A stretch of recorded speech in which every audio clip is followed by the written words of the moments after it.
This is the story of a man who lived his life by a simple, desperate slogan: stop shooting and start dancing. Verndell Smith, a beloved Chicago dance coach, used his art to save young lives from the very violence he preached against. But on a spring afternoon in May 2021, while standing outside his neighborhood Dunkin Donuts, Smith was executed. He was talking on his phone when a man in a silver SUV pulled up and opened fire. 13 shell casings were left behind. A beloved community pillar, silenced, seemingly at random. The question that haunted detectives for months: why? Because even today, the mystery endures.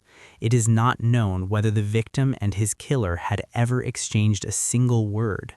This cold, calculated murder was solved not by a confession, but by one piece of evidence the killer carelessly overlooked: a shimmering, distinctive gold bracelet. Verndell Smith was more than just a man. He was momentum. Despite being partially deaf, a fact which might have silenced others, Smith was determined to push through, finding his powerful voice in the rhythm of dance. Born in New Jersey and raised in Chicago, he dedicated his life to using movement to mentor and save others.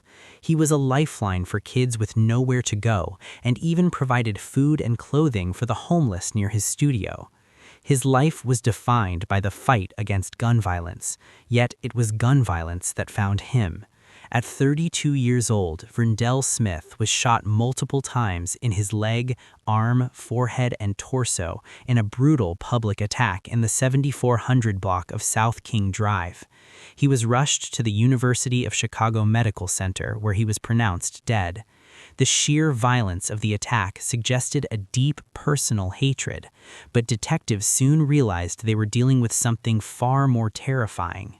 They had a clear visual of the crime, the shooter, the vehicle, and 13 pieces of undeniable ballistic evidence, but they had no motive.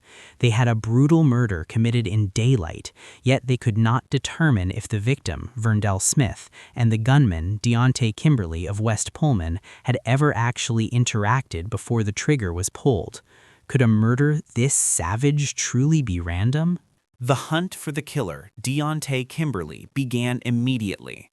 Surveillance footage from the Dunkin' parking lot confirmed the core narrative: a man in a silver SUV pulling up, opening fire on Smith while he was on the phone, and fleeing. But capturing the identity of a drive-by shooter is notoriously difficult. The killer often relies on speed and anonymity. Kimberly almost succeeded, but what he didn't account for was his own compulsion, or perhaps the need to quickly clean up the evidence. Just 15 minutes after extinguishing a man's life, the silver SUV appeared again. This time, it was captured on surveillance video at a nearby car wash. This new footage was the break detectives desperately needed. It didn't just capture the vehicle, providing a crucial shot of the license plate and distinctive rims. It captured the killer himself. The detail was microscopic, yet overwhelming. The video showed the suspect, Deontay Kimberly, clearly wearing a single shining accessory, a distinctive gold bracelet. This piece of jewelry, so easy to remove, so trivial in isolation, tied the man washing his car 15 minutes later directly to the gunman fleeing the Dunkin' lot. The evidence was now irrefutable. Deontay Kimberly was charged with murder in 2022. But even with the identification locked in, law enforcement faced their next great hurdle. They still had to find him. And how they finally did is perhaps the most shocking twist in this entire tragic saga. Months passed between the murder in May 2021 and the eventual charging of Deontay Kimberly in 2022. Police attempted to execute a traffic stop, but the suspect eluded immediate capture. The killer was in hiding, aware he was wanted, believing he had slipped through the cracks. He had committed a perfect crime of digital anonymity, only to be undone by a piece of jewelry. But the final act of his capture was not the result of a coordinated manhunt, a raid, or a tip-line phone call. On September 15th, Deontay Kimberly made a staggeringly simple, costly mistake. He showed up in person to retrieve his vehicle. His car had been towed in suburban Evergreen Park, and he appeared at the lot to get it back. That administrative inconvenience was the unforced error that brought him directly into the hands of the police. The sources reveal an additional chilling detail. At the moment of his arrest, a full 4 months after the murder, Kimberly was armed. He had a gun on him. Though investigators confirmed it was not the weapon used to kill Verndell Smith, it served as a stark reminder of the lethal threat Kimberly posed. The man who had preached "stop shooting and start dancing" was finally avenged by bureaucracy. But the case was not over yet.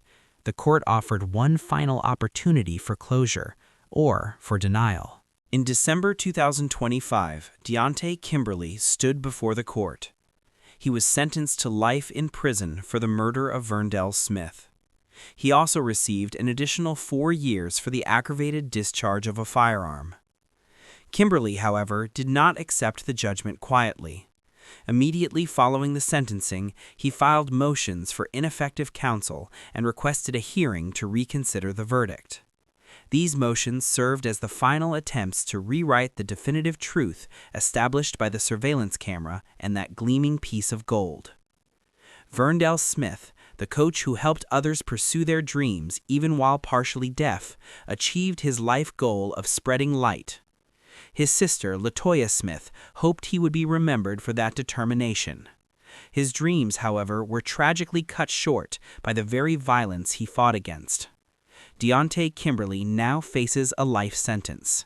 The life of a selfless community leader was measured against a piece of jewelry, a car wash stop, and a tow ticket. Though the killer is behind bars, the silence that followed the gunfire leaves the deepest wound. We may never know what drove the execution of the beloved dance coach whose only crime was encouraging the world to dance instead of shoot.